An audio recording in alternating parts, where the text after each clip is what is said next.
And welcome to my YouTube channel. और आज हम बात करने वाले हैं एंटी डिप्रेशन ड्रग के बारे में। जो एंटी डिप्रेशन ड्रग होता है वो क्या होता है, आज हम इसके बारे में जानेंगे। स्टार्ट करते हैं हम एंटी डिप्रेशन ड्रग के बारे में। Anti depression are those drug which are use for the treatment of depressive illness. यानी एंटी डिप्रेशन ड्रग वो होती है जिसका यूज़ हम डिप्रेसिव इलनेस को ट्रीट करने के लिए करते हैं। And these are also called as mood elevator और थाइमोलेप्टिक।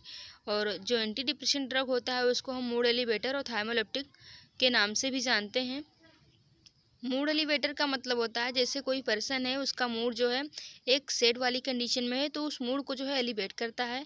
एंड थाइमोलेप्टिक का मतलब है कि जैसे कोई पर्सन है और उसका मूड जो है सैड वाली कंडीशन में है तो उसको हैप्पी वाली मूड में कन्वर्ट कर देता है, यानी मॉडिफाई करने का काम करता है anti depression drug. And then आता है क्लासिफिकेशन एंटी डिप्रेशन का। तो जो एंटी डिप्रेशन ड्रग है वो मेनली 6 क्लास में डिवाइड हुआ है। तो फर्स्ट जो क्लास है वो टीसी है, यानी ट्राईसाइक्लिक एंटी डिप्रेशन। और इसमें जो ड्रग है उनके एग्जांपल है जैसे कि इमिप्रामाइन, और जिसका ट्रेड नेम है टोफ्रानिल, और जिसका डोजेज है 75 to 300 mg, जो कि हम ओरल देते हैं। और देन सेकेंड ड्रग है अमीट्रेप्टालीन, जिसका ट्रेड नेम है ट्रैप्टोमर, और इसका डोज जो है सेम है। इन मतलब जो टीसीए ग्रुप की जो ड्रग है इनकी जो डोजेज हैं वो सेम है। और फिर आता है क्लोमिप्रामाइन, जिसका ट्रेड नेम है एनाफ्रानिल, और डोज जो है 75 to 300 mg, जो कि हम ओरल देते हैं। एंड ट्राइमीप्रामाइन, जिसका जो ट्रेड नेम है वो है सुरमोंटिनिल, एंड इसका जो डोज है वो है 75 to 300 mg, और जो कि हम ओरल देते हैं। एंड देन आता है सेकेंड क्लास की ड्रग जो है सिलेक्टिव सेरोटोनिन रीअपटेक इनहिबिटर। यानी इसका मतलब क्या है कि जो इस कंडीशन में क्या होती है, जो हमारी सेरोटोनिन है उनका रीअपटेक होने लगता है डिप्रेशन वाली कंडीशन में, तो उसकी जो रीअपटेक है उसको इनहिबिट कर देती है एंटी डिप्रेशन ड्रग। तो ये ड्रग का काम होता है कि जैसे मान लो ये प्री सिनेप्टिक नोब है और ये जो है पोस्ट सिनेप्टिक नोब है, तो यहाँ से जो सेरोटोनिन है वो रिलीज़ होता है, फिर उसके बाद में यहाँ पे आता है, फिर वो पोस्ट सिनेप्टिक पे आता है। पोस्ट सिनेप्टिक में आने के बाद जो है वो पुनः वो प्री सिनेप्टिक में चला जाता है, यानी उसका रीअब्जॉर्प्शन हो जाता है। तो उसकी वजह से जो है यहाँ पर जो प्री सिनेप्टिक जंक्शन था यहाँ पर सेरोटोनिन की कमी हो जाती है। तो जब यहाँ पर कमी हो जाती है तो उसकी वजह से डिप्रेशन होता है, यानी फिर उसका रीअब्जॉर्प्शन यहाँ पे हो जाता है। तो उस रीअब्जॉर्प्शन को रोकने के लिए एंटी डिप्रेशन देते हैं, वो देते हैं हम सिलेक्टिव सेरोटोनिन रीअपटेक इनहिबिटर। यानी जो रीअब्जॉर्प्शन हो रहा था, यानी जो रीअपटेक हो रहा था उसको इनहिबिट करने के लिए हम सिलेक्टिव सेरोटोनिन रीअपटेक इनहिबिटर देते हैं।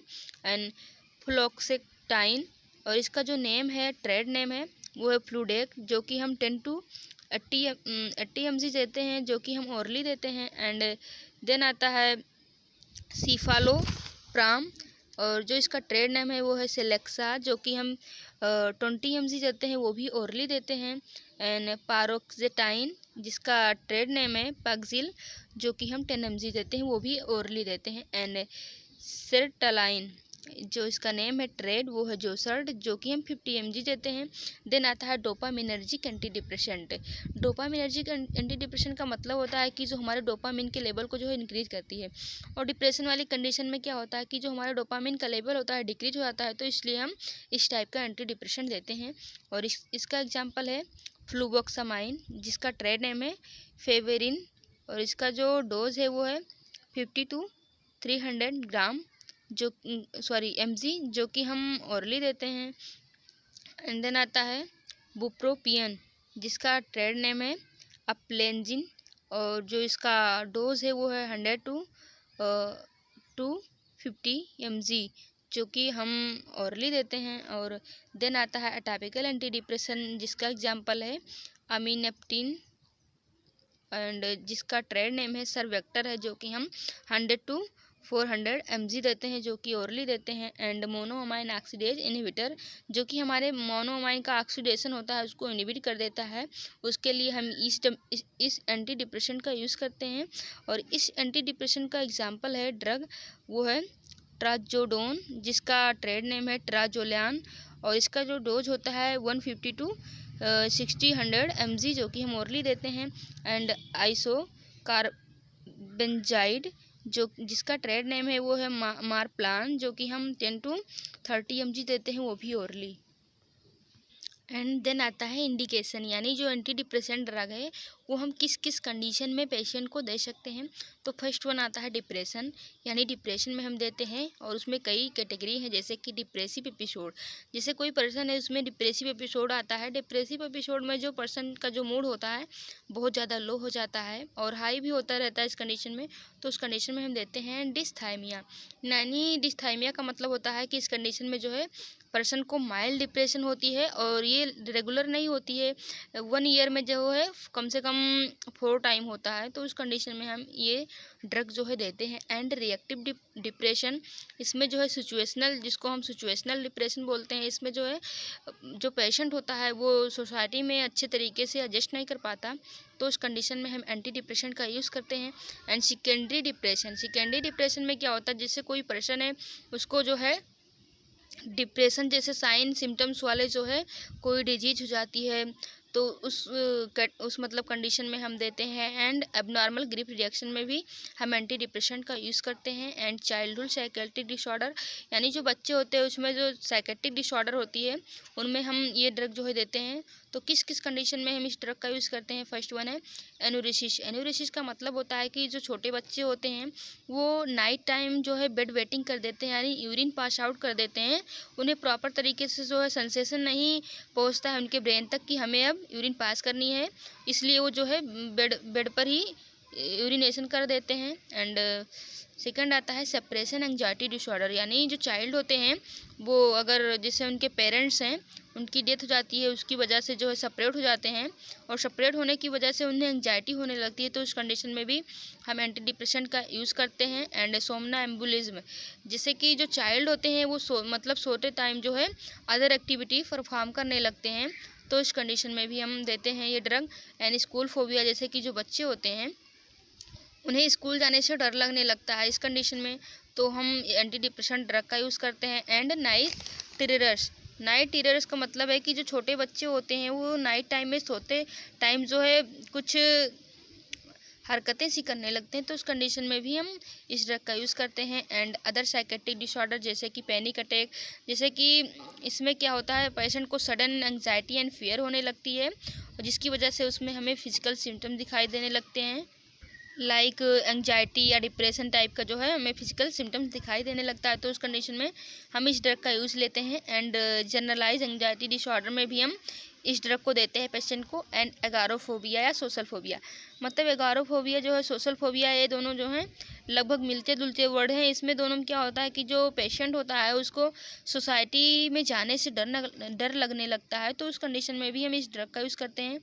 एंड ओसीडी विद और विदाउट डिप्रेशन, ओसीडी का मतलब होता है ऑब्सेसिव कंपल्सिव डिसऑर्डर, यानी उसके माइंड में जो है एक्सेसिव थॉट आने लगते हैं, और वो जो थॉट होता है उसको उस थॉट को जो है अपने कम करने के लिए वो बार बार जो है एक्टिविटी करता है, और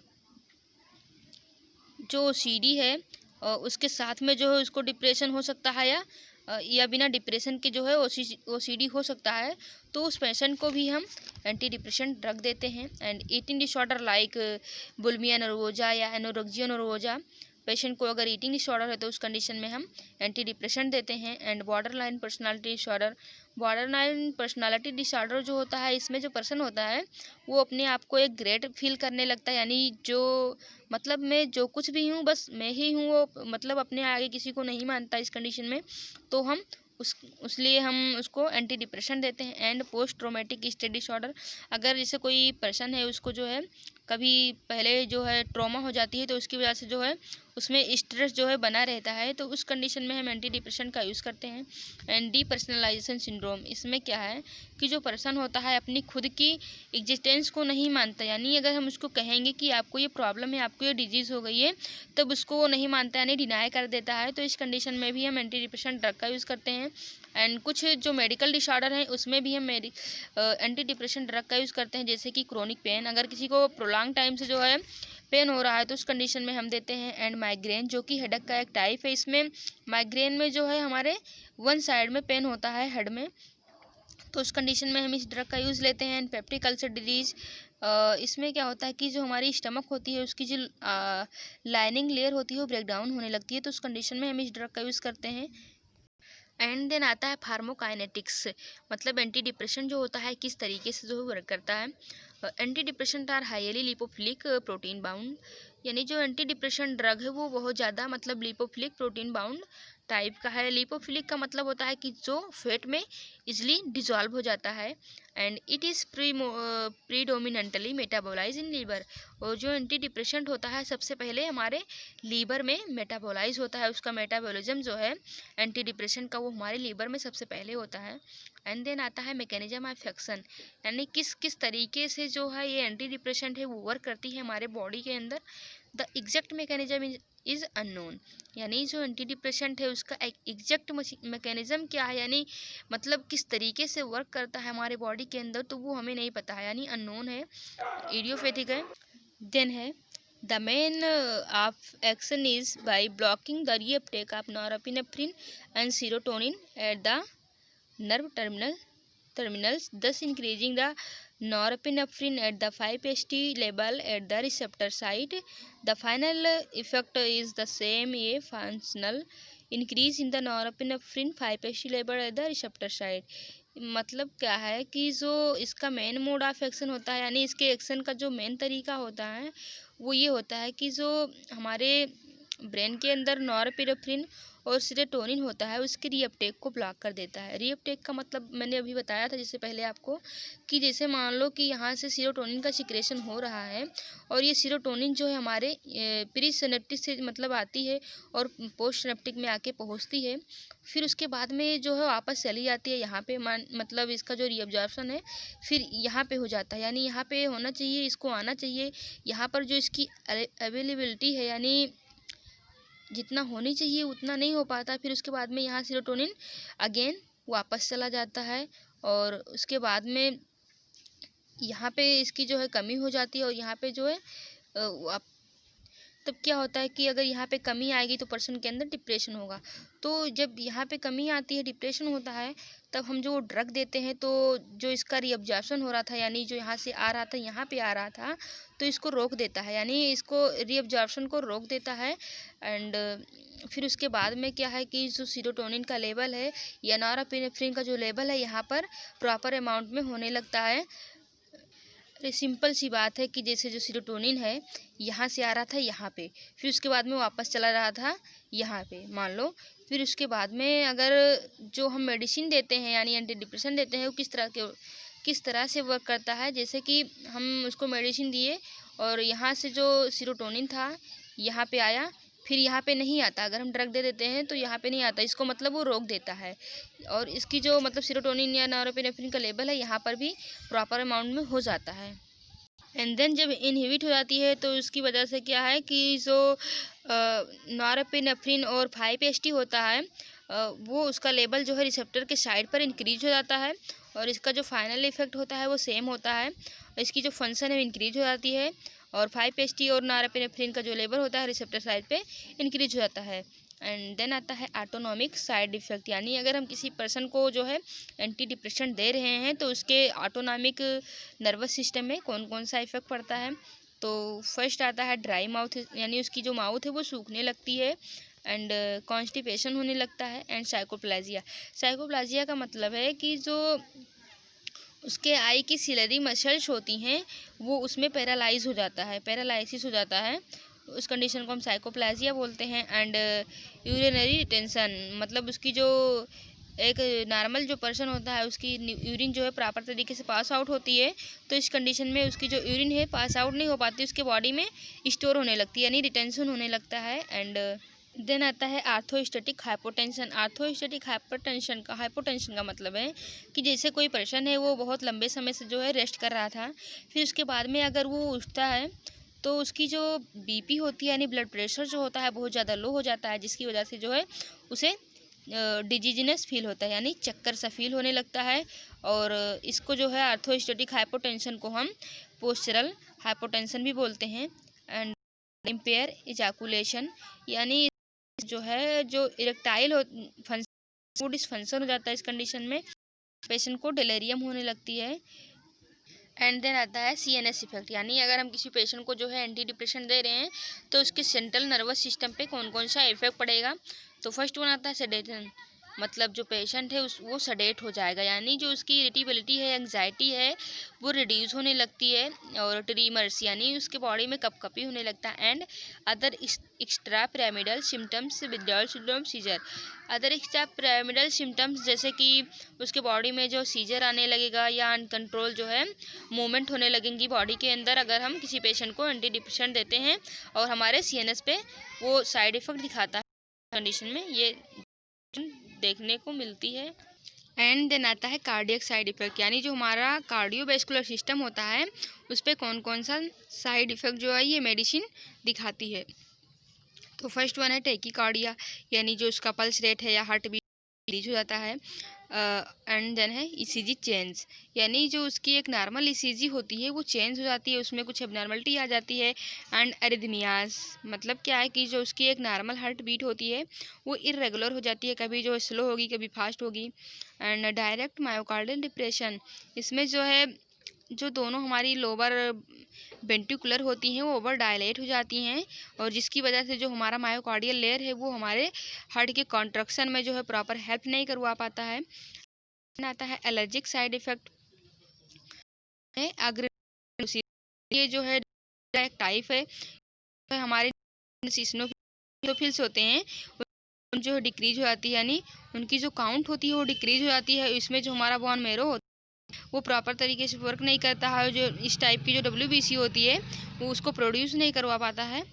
एंड देन आता है कोलेस्टेटिक जोइंडिक, कोलेस्टेटिक जोइंडिक का मतलब होता है कि जो हमारे लीवर से बाइल का फ्लो होता है वो स्टॉप हो जाता है या मतलब एकदम से मान लो आता है, तो उस कंडीशन में हमें जोइंडिक देखने को मिलती है, तो हम जोइंडिक कोलेस्टेटिक जोइंडिक बोलते हैं। एंड स्किन रेसेस जो हो जाते हैं। एंड सिस्टेमिक वेस्कुलाइटिस, यानी हमारे बॉडी में किसी भी मतलब पार्ट के जो मतलब ब्लड वेसल्स होती हैं उनमें इन्फ्लेमेशन हो जाता है। And metabolism and endocrine side effect, यानी मतलब हमारी जो मेटाबॉलिज्म होती है बॉडी में वो डिस्टर्ब हो जाती है, प्रॉपर तरीके से मेटाबॉलिज्म नहीं हो पाता है। एंड एंजाइम्स होती है उनकी डिफिशियंसी हो जाती है, तो उसकी वजह से जो फूड का डाइजेशन है वो भी नहीं हो पाता अच्छे से, उसकी वजह से पेशेंट में हमें वेट लॉस देखने को मिलता है। And special effect of MOS drug, जैसे कि हाइपरटेंसिव क्राइसिस, हाइपरटेंसिव क्राइसिस का मतलब है कि उसकी जो ब्लड प्रेशर है वो हाई हो जाती है, जिसकी वजह से प्रॉब्लम होने लगती है, जैसे कि रीनल उसके जो फंक्शन है वो इम्पेयर हो सकते हैं, और या कार्डियक जो फंक्शन है वो भी इम्पेयर हो सकता है। एंड सीवियर हिपेटिक नेक्रोसिस, जो उसका लीवर है वहाँ की जो सेल या टिश्यू होती है वो डैमेज होती है। एंड हाइपरपैरेक्सिया, हाइपरपैरेक्सिया का मतलब है कि जो पर्सन बॉडी टेम्परेचर इंक्रीज हो सकती है। एंड देन आता है nurse responsibility for a patient receiving anti depression, यानी अगर हम किसी पेशेंट को ड्रग दे रहे हैं तो उस टाइम होती है रिस्पॉन्सिबिलिटी। फर्स्ट पेशेंट ऑन ये वो IS on against rich food which can hypertension, जो पेशेंट है वो यम मतलब है मोनोअमाइन ऑक्सीडेज इनहिबिटर्स, अगर मतलब इस टाइप का जो है ड्रग ले रहा है तो हमें पेशेंट को बताना है कि आपको ट्रायामाइन दिस फूड नहीं लेनी है, क्योंकि आप अगर ये ड्रग का यूज़ करते हैं तो अगर इस फूड का मतलब यूज़ करेंगे तो आपको हाइपरटेंसिव क्राइसिस हो सकती है। मतलब ट्रायामाइन फूड जो होता है जैसे कि पपाया होता है या बनाना होता है, तो इस सब फूड को आपको अवॉइड करना है अगर आप मोनोअमाइन ऑक्सीडेज इनहिबिटर ड्रग ले रहे हैं, तो वो हमें पेशेंट को बताना है। And report प्रमोटली if occipital nausea vomiting chest pain और अदर अनयूजुअल सिम्टम्स अकर, यानी अगर जो है पेशेंट में अगर जैसे कि ऑक्सीपिटल हेडेक हो रहा है, यानी बैक साइड में उसके मतलब पेन हो रहा है या नोजिया या हो रहा है या अदर सिम्टम में दिखाई देते हैं, तो हमें साइकेट्रिस्ट को बताने बारे में। And instruct the not to take any medication without prescription, यानी अगर हम मतलब पेशेंट को हमें बताना है बिना प्रिस्क्रिप्शन से यानी बिना बताए हुए आपको मेडिसिन नहीं लेनी है। And monitoring of vital sign specially blood pressure is essential. और जिस पेशेंट को हम एंटी डिप्रेशन ड्रग देते हैं उसका जो वाइटल साइन होता है हमें अच्छे तरीके से मॉनिटर करना है, specially blood pressure. Specially blood pressure क्यों? क्योंकि जो एंटी डिप्रेशन ड्रग होता है हमारी जो आरबीसी होती हैं उनके फ्लो को जो है डिक्रीज कर देता है, तो इसलिए हमें उनकी प्रेशर होती है मेजरमेंट करनी। जो आज का अपना टॉपिक था फ्रेंड फिनिश हुआ। आई होप कि मेरा वीडियो आपको समझ में आया होगा। अगर समझ में आया तो प्लीज़ चैनल को सब्सक्राइब कीजिए, लाइक कीजिए एंड शेयर करना ना भूलिए। Thank you friend, thanks for watching.